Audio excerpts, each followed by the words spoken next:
Inilah detik-detik jembatan gantung terputus. 15 warga yang melintas jatuh ke dalam sungai di Desa Lewip Ipuh, Kecamatan Banjarsari, Lebak, Banten.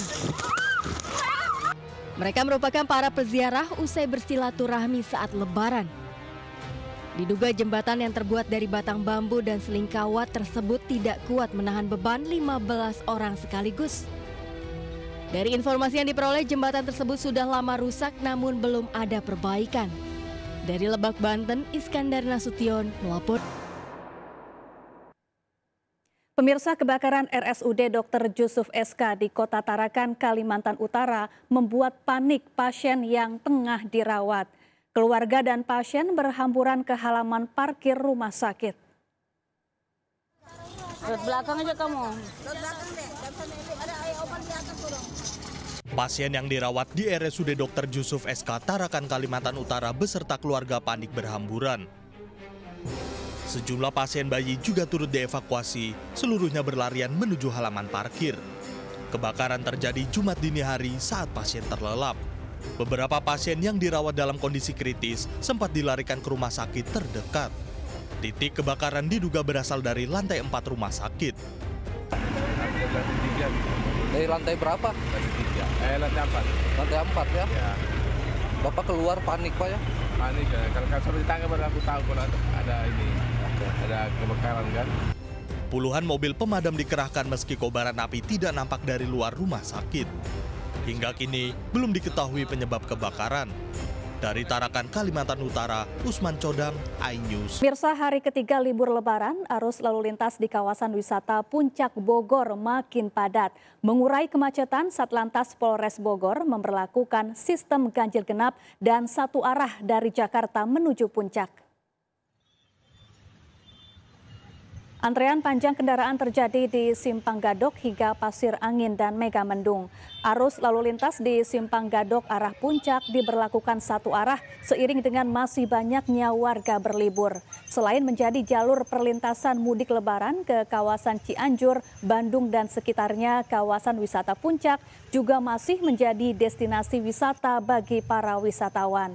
Siang ini pada saat arus balik diberlakukan satu arah dari arah Puncak menuju Jakarta.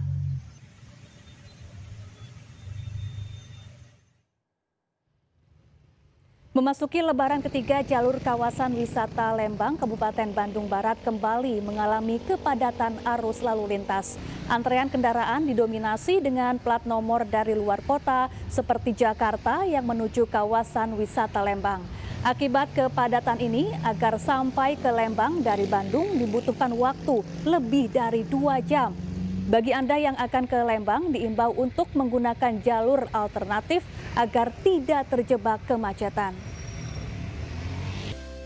Pemirsa, meski hari ini sudah masuk arus balik, namun kepadatan penumpang yang akan mudik masih terjadi di stasiun Pasar Senen, Jakarta Pusat. Puncak arus balik diprediksi terjadi pada 14 dan 15 April mendatang. 41.000 kursi penumpang kereta api jarak jauh terjual dan diberangkatkan hari ini dari Daop 1 Jakarta. Kebanyakan para pemudik berangkat setelah Lebaran untuk menghindari kepadatan dan juga baru mendapatkan cuti Lebaran. Surabaya, Malang, Solo, Yogyakarta, Kutoarjo, Semarang, dan Purwokerto menjadi kota tujuan terbanyak pemudik. Sementara ketersediaan tiket arus balik Lebaran masih tersedia 200.000 lebih atau 18.000 lebih tempat duduk tersedia per harinya.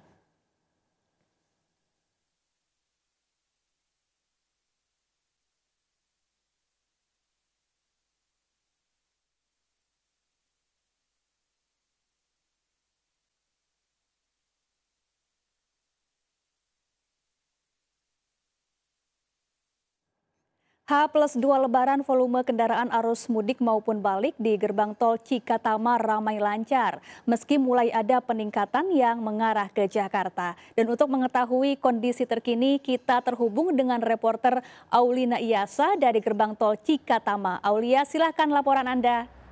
Pemirsa, seperti inilah situasi arus lalu lintas di sekitar gerbang tol Cikatama, yakni masih terlihat ramai lancar baik yang mengarah ke Jakarta maupun yang mengarah ke arah Trans Jawa. Jika kita berbicara data per hari ini yang keluar dari gerbang tol Cikatama menuju Jakarta ada sekitar 2.000 kendaraan dan yang memasuki gerbang tol Cikatama ada sekitar 5.000 kendaraan. Jika kita menarik ulas dari tadi malam arah keluar Jakarta itu jika digabung dengan hari ini sudah ada sekitar 30.000 lebih kendaraan yang sudah keluar menuju arah Jakarta. Jika dilihat dari H-7 sampai dengan H+1 Lebaran, rata-rata biasanya yang memasuki arah Jakarta dari pintu gerbang tol Cikatama ini hanya ada sekitar 10 hingga 15.000 jumlah volume kendaraan saja. Namun per hari ini ada sekitar 30.000 kendaraan, berarti bisa dikatakan bahwa puncak arus balik 2024 akan semakin dekat. Untuk yang mengarah ke Trans Jawa sendiri sampai hari ini masih bisa dikatakan seimbang atau belum bisa dikatakan ada kenaikan maupun ada penurunan. Untuk sistem yang akan diberlakukan yakni ada kontraflow, one way dan juga ganjil genap. Untuk hari ini ganjil genap akan mulai diberlakukan mulai pada pukul 2 siang nanti dan kontraflow pun akan diberlakukan kembali mulai dari kilometer 36 sampai dengan 72. Jika kita melihat dari beberapa hari yang lalu, untuk ketiga sistem ini diberlakukan dikarenakan adanya kemacetan yang mengular di sekitar gerbang tol. Namun jika tidak adanya kemacetan, maka ketiga sistem ini pun tidak akan diberlakukan. Saya pun ingin sedikit memberikan himbauan bagi Anda dari pihak Jasa Marga dan juga kepolisian untuk selalu jaga jarak aman saat mengendarai kendaraan Anda. Dan jangan lupa jika Anda ingin beristirahat, untuk beristirahatlah di rest area terdekat, yakni sekitar KM 72 ataupun 57 dengan waktu 30 menit saja. Dan juga jangan lupa Anda selalu mengisi saldo e-tol Anda. Dari Karawang, Jawa Barat, Olina Iyasya dan Maru Caksono, iNews melaporkan. Pemirsa, antrean kendaraan mulai terlihat di Pelabuhan Bakauni, Lampung di momen arus balik Lebaran. Jumlah kendaraan pemudik ke Pulau Jawa diperkirakan akan mencapai puncaknya pada hari Minggu dan Senin mendatang. Berikut laporan Muharlin dari Pelabuhan Bakauni, Lampung. 3 hari setelah Hari Raya Idul Fitri, kondisi serta situasi di Pelabuhan Bakauheni Lampung ini sudah mulai terpantau ramai oleh kendaraan yang didominasi oleh kendaraan roda 4, roda 2, dan juga bus-bus pengangkut penumpang. Sejak hari kemarin memang sudah terlihat keramaian di area Pelabuhan Bakauheni Lampung ini yang tidak hanya pemudik yang akan melakukan penyeberangan menuju Pulau Jawa saja, namun juga masih terlihat sejumlah kendaraan yang baru saja memasuki Pelabuhan Bakauheni Lampung yang baru saja melakukan perjalanan mudiknya setelah Hari Raya Idul Fitri. Dari pihak SDP sendiri untuk memprediksi terkait dengan lonjakan dan juga puncak arus mudik yang akan terjadi pada hari Minggu dan juga hari Senin ini bertepatan dengan habisnya masa cuti bersama libur Lebaran. Untuk itu guna mengantisipasi lonjakan atau kepadatan yang nantinya akan terjadi di Pelabuhan Bakauheni Lampung, sejumlah persiapan sudah dilakukan oleh PT ASDP Bakauheni Lampung, diantaranya membuat aturan delaying system atau sistem penundaan perjalanan, kemudian menyediakan sejumlah kantong-kantong parkir yang disebar di sepanjang area Pelabuhan Bakauheni Lampung. Kami juga menghimbau bagi para pemudik yang akan melakukan penyeberangan untuk mempersiapkan tiket terlebih dahulu dan memesan tiket dari jauh-jauh hari untuk menghindari kehabisan tiket dan juga untuk menghindari kepadatan kendaraan di mana para pemudik ini yang belum memiliki tiket. Kemudian juga mempersiapkan dokumen-dokumen penting seperti KTP dan tiket yang harus dipersiapkan maksimal 1 hari sebelum keberangkatan, di mana tiket bisa Anda peroleh melalui pemesanan online melalui aplikasi Verizi. Dari Pelabuhan Bakauheni Lampung, Muharlin Rama Romadona, iNews melaporkan.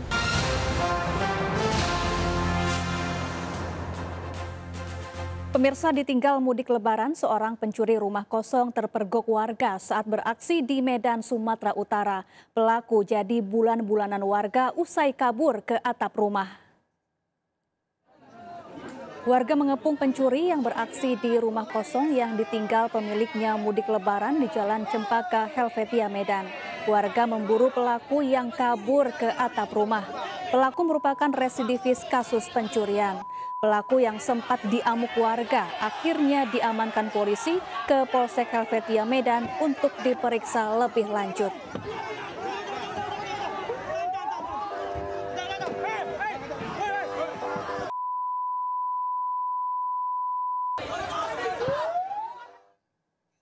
Pemirsa, hari ketiga Lebaran sejumlah objek wisata pantai di berbagai daerah diserbu pengunjung. Jumlah pengunjung mencapai puluhan ribu per hari berimbas kemacetan panjang di sekitar kawasan wisata.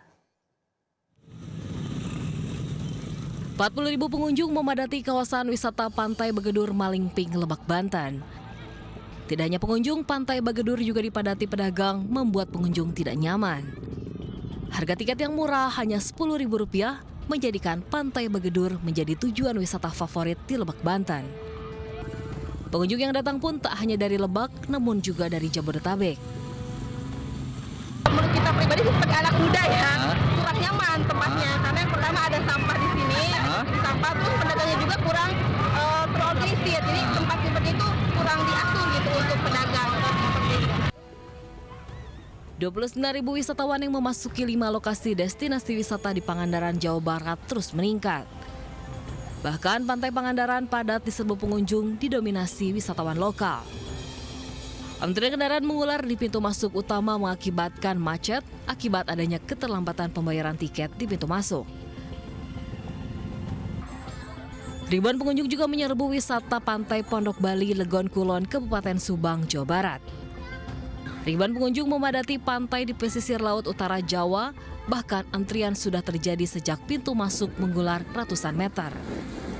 Rata-rata pengunjung berasal dari Subang, Karawang, dan Indramayu, lantaran tiket masuk yang murah hanya Rp15.000. Tim kontributor iNews melaporkan.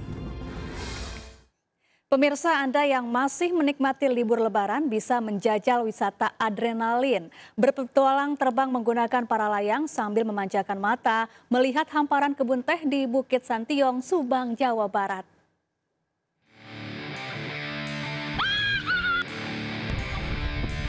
Memanjakan mata melihat hamparan kebun teh rasanya tak cukup jika hanya melihatnya dari bawah. Sekali-kali Anda juga perlu merasakan adrenalin terpacu melihat pemandangan hijau dari udara menggunakan para layang. Salah satunya di wisata para layang Bukit Santiong, Subang, Jawa Barat. Oke. Kita doakan ya guys, doakan teman-teman, doakan pemirsa.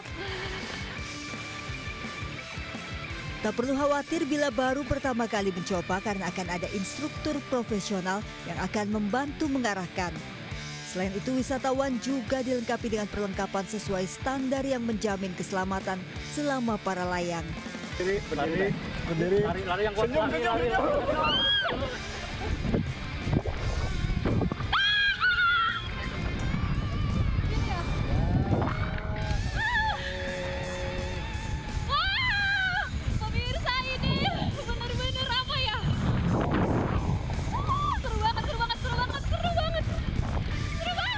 Wah, ternyata pemandangan dari atas memang terlihat luar biasa.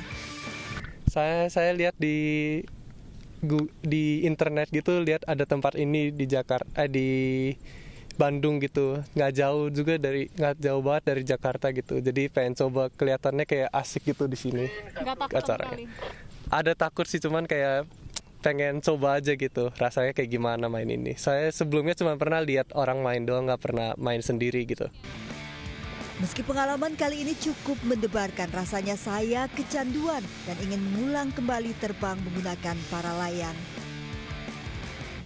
Dari Subang, Jawa Barat, Esra Ambarita dan Dede Rudi, iNews melaporkan.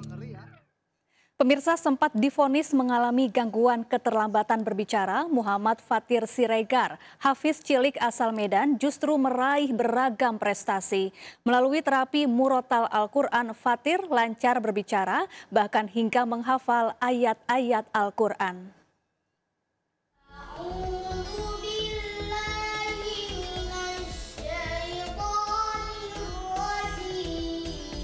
Dengan tekun, Nanda Agustina menyimak setoran hafalan bacaan Quran Muhammad Fatir Siregar, putranya. Nanda bersyukur, Fatir yang sempat divonis mengalami gangguan keterlambatan bicara, lambat laun Fatir mulai lancar berbicara. Jadi waktu itu saya pikir kan, oh gimana ya terapi Quran aja gitu kan. Saya dengerin ini speaker itu 24 jam itu murotal selama 24 jam. Nah ketika tiba-tiba murotalnya mati, dia bisa nyambung ayatnya. Fatir bukanlah berasal dari keluarga kaya raya. Ayahnya pengemudi ojek online dan berjualan mainan di pasar Medan Marelan.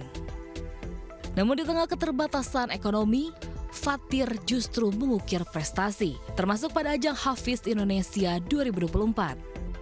Berbekal hafalan 7 juz Al-Quran, Fatir kerap mendapat pujian dari para juri. Kalau menghafal Al-Quran itu ada waktunya nggak? Kapan-kapan aja? Ada. Kapan itu, Fatir? Sehabis subuh, kadang-kadang siang, pas waktu di jalan. Suatu saat kalau jadi dokter, kalau bisa jadi dokter hadis Quran, jangan mencari orang, jangan minta bayaran sama orang. Jadilah kayak dokter Asnan Lelo. Itu kan Dari Medan, Sumatera Utara, Yuda Bahar, iNews melaporkan. Melalui program Literasi Generasi Cerdas Anak Bangsa, MNC Peduli menyalurkan buku bacaan di Saung Baca Inspirasi Cianjur, Jawa Barat. Ini bentuk dukungan MNC Peduli terhadap anak agar meningkatkan minat baca dan terhindar dari kecanduan gawai.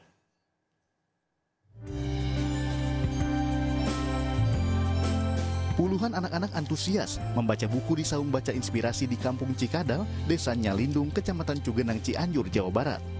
Taman baca yang dibangun sejak tahun 2020 sempat rusak diguncang gempa bumi pada tahun 2022 lalu.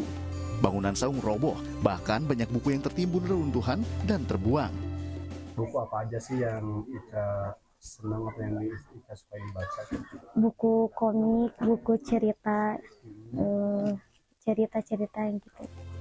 Sejak awal tahun 2024, Saung Bacaan kembali dirintis dengan bantuan para donatur, namun dengan jumlah buku terbatas. Banyaknya minat warga sekitar membaca buku membuat MNC Peduli bergerak menyalurkan berbagai macam buku bacaan untuk meningkatkan minat baca anak.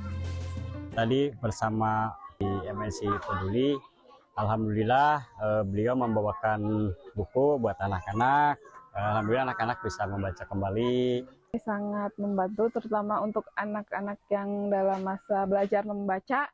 Jadi lebih semangat karena banyak pilihan buku bacaannya. Jadi lebih semangat lagi untuk bisa belajar membaca. Tim MNC Peduli juga memberikan edukasi cara menanam bunga krisan dan menghibur anak-anak dengan bermain permainan tradisional. Dari Cianjur, Jawa Barat, Muhammad Andi Iksan melapor.